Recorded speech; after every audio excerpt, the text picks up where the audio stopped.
साथियों नमस्कार। मैं राधेश्याम आज के इस एपिसोड में आपका स्वागत करता हूं। आज का एपिसोड वैसे तो हम राष्ट्रीय और अंतर्राष्ट्रीय राजनीति और तमाम तरह के मुद्दों पर बनाया करते हैं, लेकिन आज का एपिसोड हम अपने शहर फर्रुखाबाद के दर्द पर बना रहे हैं। और इसलिए बना रहे हैं कि जिस देश जाति में जन्म लिया बलिदान उसी पर हो जावे, इस प्रार्थना को सुबह गाने के बाद हम विद्यालय में अपने अध्ययन का कार्य प्रारंभ किया करते थे। निश्चित तौर पर आज जब हमने वह समाचार सुना जिससे आज फर्रुखाबाद का हर निवासी मन में पीड़ित है, चाहे वह दलगत राजनीति के तहत किसी भी दल की मानसिकता रखता हो, लेकिन उसके दिल के किसी एक कोने में वह पीड़ाएं भी निश्चित तौर से उठ रही हैं, जो पीड़ा आज मैं आप लोगों के सामने बयां करने की कोशिश कर रहा हूं। निश्चित तौर पर जब हमने इस बात को सुना और इसके बारे में जाना तो हमारे मन में वार वार सुबह कई वर्षों तक प्रतिदिन सुबह की हुई वह प्रार्थना दिल में एक बार फिर से जाग उठी कि जिस देश जाति में जन्म लिया बलिदान उसी पर हो जावे। मैंने ये सोचा कि बलिदान अगर नहीं दिया जा सकता है, लेकिन कम से कम अपनी पीड़ा तो बयां की जा सकती है। और निश्चित तौर पर इसलिए आज हम फर्रुखाबाद का दर्द फर्रुखाबाद लेकर आपके सामने हाजिर हुए हैं।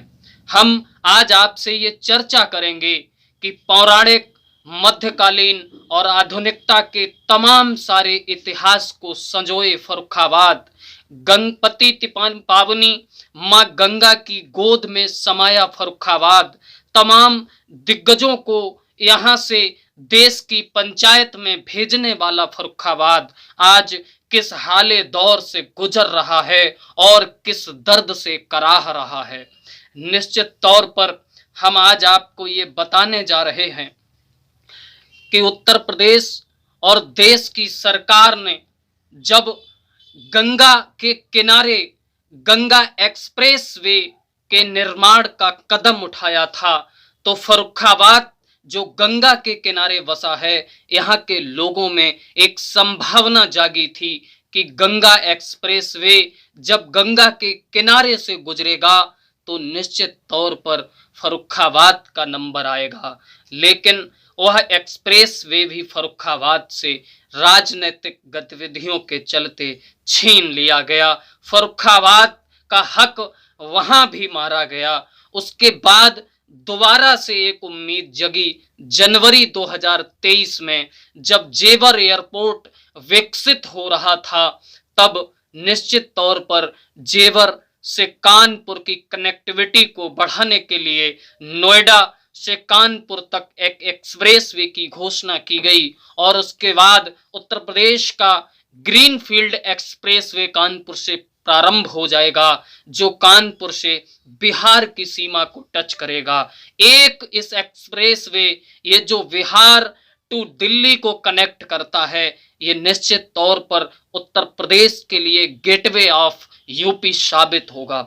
जब इस एक्सप्रेसवे के जनपद फर्रुखाबाद से गुजरने की सूचना फर्रुखाबाद के लोगों को मिली, तो फर्रुखाबाद के लोगों में उम्मीद की एक नई किरण जागी। और जागनी भी चाहिए, इसलिए जागनी चाहिए कि जब विकास की रफ्तार जहां से तय होती है, वो हमारी आधुनिक सड़कें जब जिले में विकसित हुई होंगी, जिला आधुनिक सड़कों से लैस होगा, तो निश्चित तौर पर दूसरे जिले और दूसरे प्रदेशों से जिले की व्यापारिक कनेक्टिविटी बढ़ेगी, लोगों को रोजगार के अवसर मिलेंगे, लोगों का आवागमन बढ़ेगा और निश्चित तौर पर जिले की तमाम चीजों से कनेक्टिविटी बढ़ती, व्यवसायिक कनेक्टिविटी बढ़ती, पर्यटन की कनेक्टिविटी बढ़ती। इस उम्मीद को जब फर्रुखाबाद के लोगों ने, जब एक सूचना आई कि ये एक्सप्रेस वे भी मैनपुरी जिले को ट्रांसफर कर दिया गया है, तो फर्रुखाबाद जिले को एक बार फिर से मायूसी हाथ लगी। फारूक शेर ने, नवाब बंगस ने इस फर्रुखाबाद को बसाया था नवाब फारूक शेर के नाम से, उनके नाम की वजह से फर्रुखाबाद का नामकरण किया, ऐसा इतिहास बताता है। लेकिन फर्रुखाबाद का इतिहास पौराणिक काल, महाभारत काल और रामायण काल में भी मिलता है। निश्चित तौर पर ये फर्रुखाबाद जो गंगा, रामगंगा और काली नदी जैसी विहंगम नदियों के बीच में बसा हुआ एक जिला है, जहां पर निश्चित तौर पर मेला श्री राम नगरिया, जिसे अपरा काशी की उपाधि हासिल है, जो मिनी कुंभ कहा जाता है, ऐसा शोभायमान होता है। पूरे देश के तमाम बड़े बड़े अखाड़ा परिषद के साधु संत इस मेले में शिरकत करने आते हैं और पूरे गंगा क्षेत्र में फैला हुआ ये मेला फर्रुखाबाद में धार्मिक जो अस्मिता है उसके मान प्रतिमान को फर्रुखाबाद के बिंब पर प्रज्वलित करता है। निश्चित तौर पर वह फर्रुखाबाद जो बाबा नीम करोरी धाम को अपने में सजोए हुए है, और उस नीम करोरी धाम में तमाम लोग मंगलवार के दिन इस नीम करोरी धाम में बाबा नीम करोरी के दर्शन करने के लिए आया करते हैं। वह फर्रुखाबाद जो बौद्ध तीर्थ स्थल शंकिसा के रूप में विकसित हुआ, ये पूरे संसार भर में बौद्धों का मक्का माना जाता है। ऐसा फर्रुखाबाद जो कंपिल जैसे नगर को अपने में संजोए हुए है, जो जैन और हिंदुओं के लिए एक बड़ी आस्था का प्रतीक है। यहाँ पर जैन महर्षियों ने भी तमाम तरह के उपदेश दिए थे।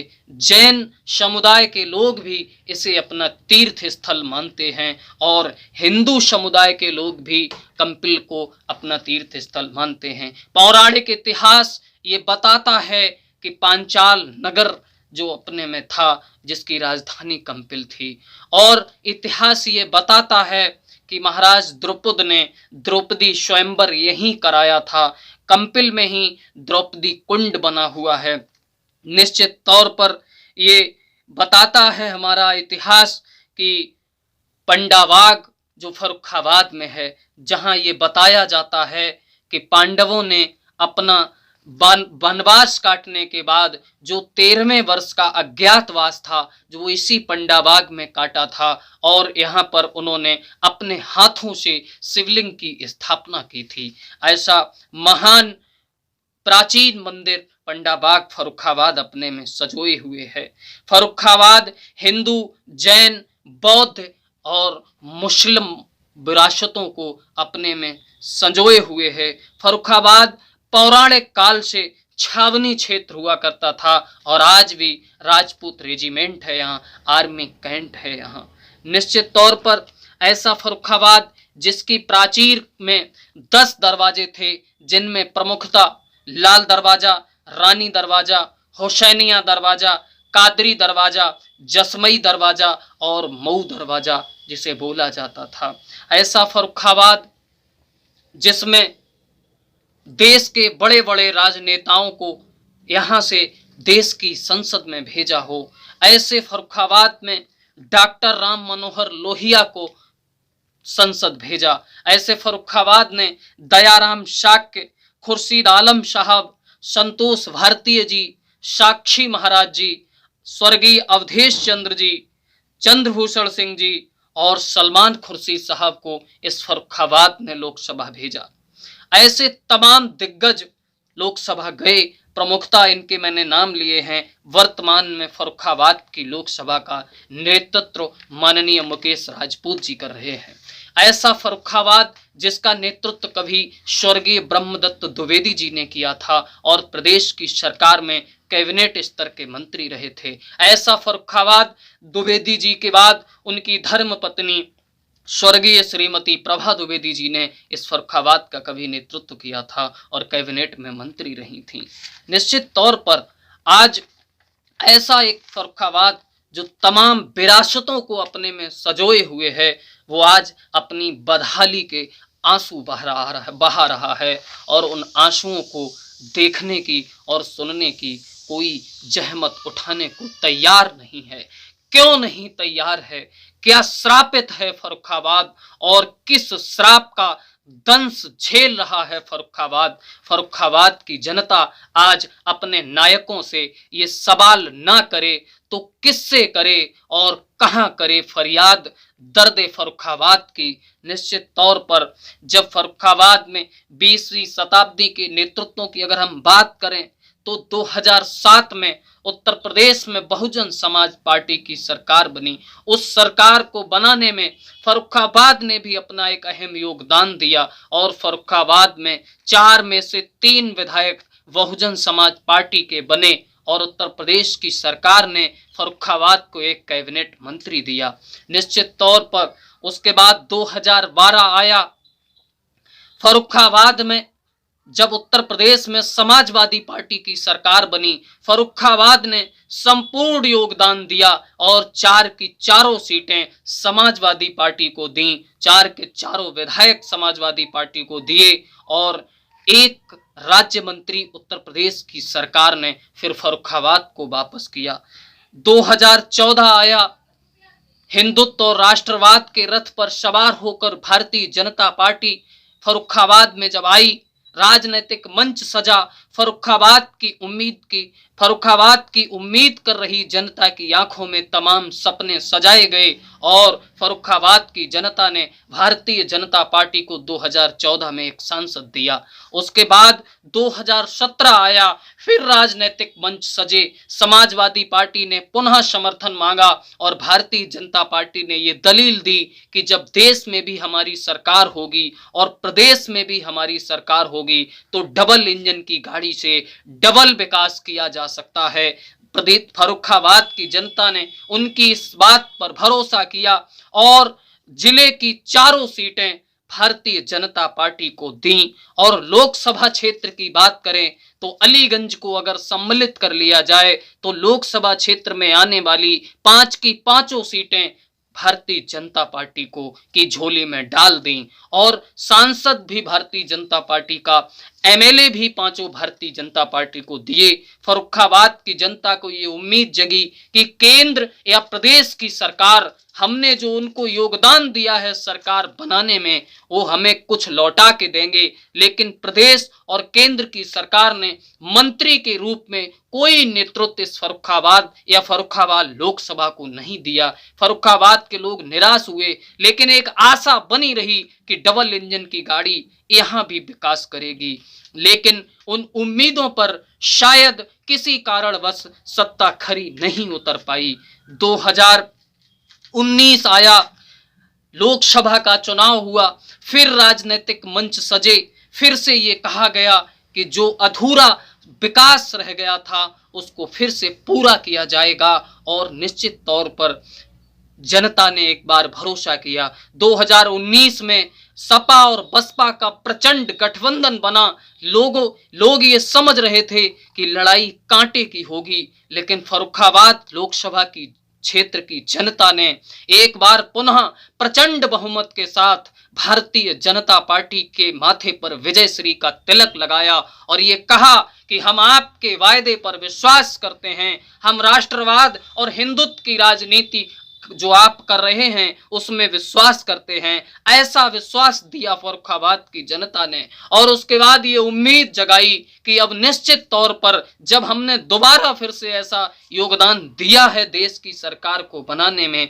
तो फर्रुखाबाद को देश के सत्ताधीश याद रखेंगे। लेकिन शायद पता नहीं किस कारणवश फर्रुखाबाद को फिर से निराशा हाथ लगी। 2017 आया, फिर से राजनीतिक मंच सजे, फिर से वही बातें उन राजनीतिक मंचों पर दोहराई गईं। फर्रुखाबाद की जनता के विकास के वो अधूरे सपने फिर से उन आंखों में जगाए गए। फर्रुखाबाद की जनता ने फिर उन वायदों पर विश्वास किया और जिले की चारों सीटें, और बात करें हम लोकसभा की तो लोकसभा क्षेत्र की 5 सीटें भारतीय जनता पार्टी को पुनः दे दी और 5 सीटों पर विजयश्री का तिलक भारतीय जनता पार्टी के मस्तक पर शोभायमान कर दिया। लेकिन जब 2-2 एक्सप्रेस वे आए और ऐसे फर्रुखाबाद में आए जहां हवाई पट्टी है, जहां योजना आयोग जो अब नीति आयोग बन गया है उसकी सैकड़ों एकड़ जमीन पड़ी है, जहां फैक्ट्रियां बननी हैं। अगर उस जिले में दो दो एक्सप्रेसवे होते, दो में से एक भी होता तो निश्चित तौर पर इस जिले में व्यापारिक और रोजगार के स्तर बढ़ते। अगर हम व्यापारिक दृष्टि से फर्रुखाबाद को देखें तो फर्रुखाबाद की नमकीन बहुत प्रसिद्ध है पूरे देश में। और अगर हम कृषि की दृष्टि से देखें तो फर्रुखाबाद की मंडी जो आलू मंडी है, फर्रुखाबाद की पूरी पट्टी एशिया की सबसे बड़ी आलू मंडी फर्रुखाबाद की मंडी साबित होती है। निश्चित तौर पर ऐसा फर्रुखाबाद जो तमाम व्यापारिक संभावनाएं अपने आप में तलाश सकता है, ऐसे फर्रुखाबाद को आधुनिकता के इस युग में भी, जब आधुनिक रोडों से दुर्भाग्यशाली है फर्रुखाबाद, श्रापित है फर्रुखाबाद, इतना पौराणिक आधुनिक और मध्यकालीन इतिहास संजोए फर्रुखाबाद आज भी डिवाइडर वाली रोड से अपने को विहीन महसूस कर रहा है। पूरे फर्रुखाबाद में शहर से लेकर गांव तक, ओर से लेकर छोर तक, पूरब से पश्चिम तक कोई डिवाइडर वाली सड़क फर्रुखाबाद में नहीं बनी है। आधुनिकता के इस युग में दुर्भाग्य की इससे बड़ी बात और क्या हो सकती है। निश्चित तौर पर अगर हम बात करें फर्रुखाबाद की तो ये वो फर्रुखाबाद है जिसने कभी डॉक्टर राम मनोहर लोहिया को इस जिले का नेतृत्व सौंपा था। जिले की विकास की अगर खजाने की बात करें तो विकास की शुरुआत भी समाजवाद की उसी गंगोत्री से हुई। जब डॉक्टर राम मनोहर लोहिया जीत कर संसद पहुंचे तो उन्होंने गंगा के बीच एक पुल को बनाने का प्रस्ताव वहां रखा और उस समय यहाँ पेंटून पुल का निर्माण हुआ, पीपे वाला पुल बनाया गया। बाद में जब खुर्शीद आलम साहब एमपी हुए तो उन्होंने गंगा के नदी पर एक पुल बनवाया।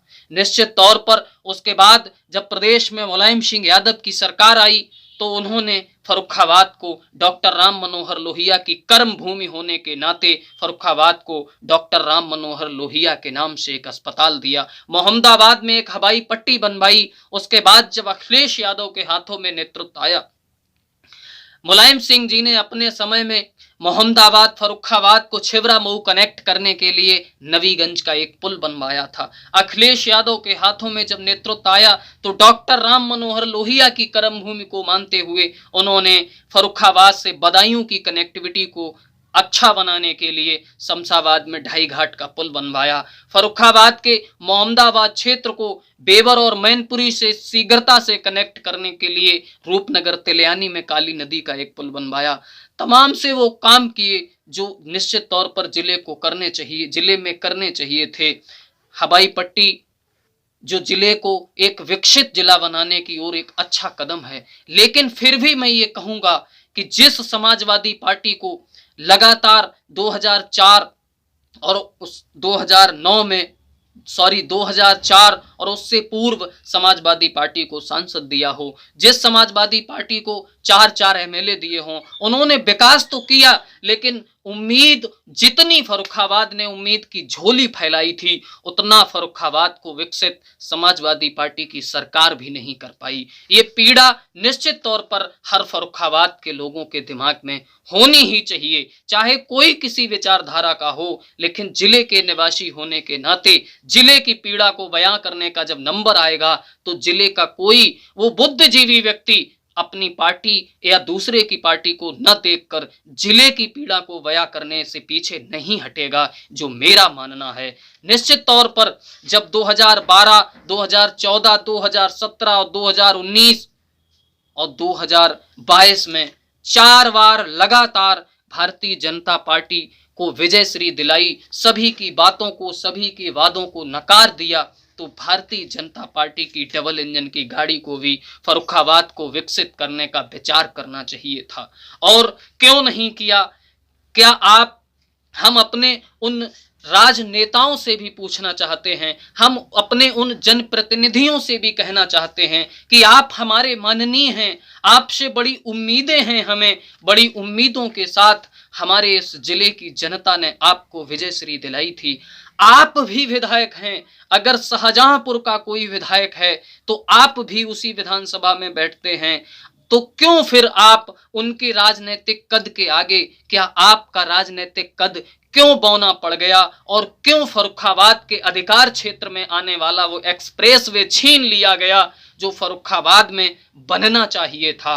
और जब एक्सप्रेसवे छीना गया, जनता ने प्रदर्शन किया, तो बड़ा अफसोस होता है हमें इस बात का कि हमारे एक माननीय ने ये बयान दिया था कि गंगा नदी के किनारे बालू होने के कारण एक्सप्रेसवे नहीं बनाया जा सकता। शायद उन माननीय ने तब उस बयान को देकर दो लोगों का अपमान किया था। एक तो फर्रुखाबाद की जनता का अपमान किया था, जनता की बुद्धिमत्ता का अपमान किया था। शायद उन्हें ये लगा होगा कि फर्रुखाबाद के लोग इतने सीधे हैं, इतने भोले हैं, इतने मंद बुद्धि हैं कि इन्हें जो बता दिया जाएगा वही ये मान लेंगे। और दूसरी तरफ आधुनिकता के इस युग में तमाम टेक्नोलॉजी जो मुंबई में समुद्र के ऊपर रोड बना सकती है, उस टेक्नोलॉजी का भी उन्होंने अपमान किया, देश के वैज्ञानिकों का, देश के इंजीनियर्स का अपमान किया था।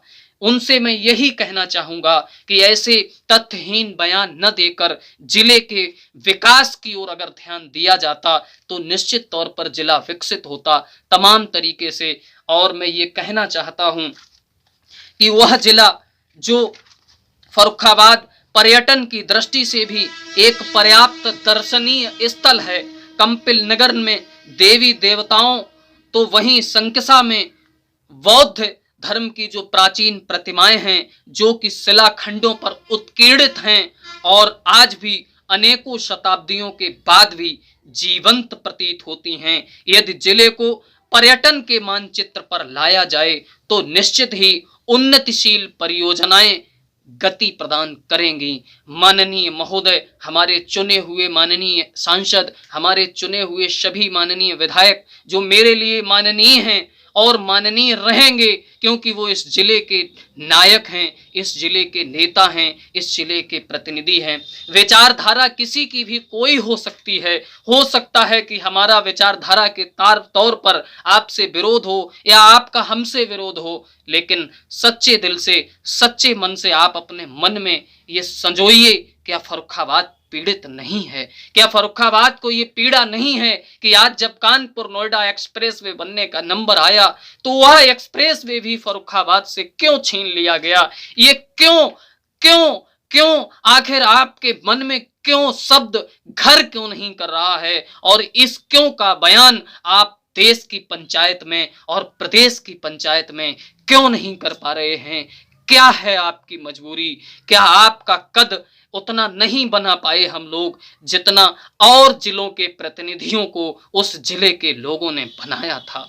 हम आपसे ये उम्मीद करते हैं कि आप इस जिले के विकास के लिए अपने पटल पर जरूर संघर्ष करेंगे और उस संघर्ष से फर्रुखाबाद को विकास की नई ऊंचाइयों पर पहुंचाएंगे। इसी उम्मीदों के साथ, इन्हीं दर्द के साथ आज के एपिसोड से हम विदा लेते हैं। साथ ही हम एक शब्द को मेंशन करना चाहेंगे कि हमारी इन बातों से फर्रुखाबाद के किसी नागरिक को या किसी जनप्रतिनिधि को कोई पीड़ा हुई हो तो हम व्यक्तिगत तौर से क्षमा प्रार्थी हैं, लेकिन फर्रुखाबाद की पीड़ा जो थी उसको हमने बयां किया है। इसको पार्टीगत न लेते हुए आप फर्रुखाबादी होने के नाते लें और अपने मन में इस पीड़ा को महसूस करें, यही हमारा निवेदन है। साथ ही फर्रुखाबाद के उन तमाम इतिहासकारों से भी हम माफ़ी चाहेंगे कि फर्रुखाबाद के इतिहास और उसकी चीज़ों को बताने में अगर हमसे कोई भूल हुई हो तो हमें माफ़ करें, क्योंकि उम्र बहुत छोटी है। आपके हिसाब से, आपके योग्यता के अनुसार बहुत कम योग्यता है, लेकिन फिर भी अपने अल्फाजों में इस फर्रुखाबाद के दर्द को बयां करने की कोशिश की है। अगर कोई गलती हुई हो तो माफ़ करें। बहुत बहुत धन्यवाद, बहुत बहुत शुक्रिया। एपिसोड से विदा लेते हुए यही कहना चाहेंगे कि आपको अगर हमारा ये वीडियो पसंद आया है तो इसे लाइक करें, शेयर करें, हमारे चैनल पर नए हैं तो सब्सक्राइब करें और बेल आइकन जरूर दबाएं ताकि ऐसे किसी मुद्दे पर आगे जब हम वीडियो बनाएं तो आपको सबसे पहले मिले। बहुत बहुत धन्यवाद, बहुत बहुत शुक्रिया, नमस्कार।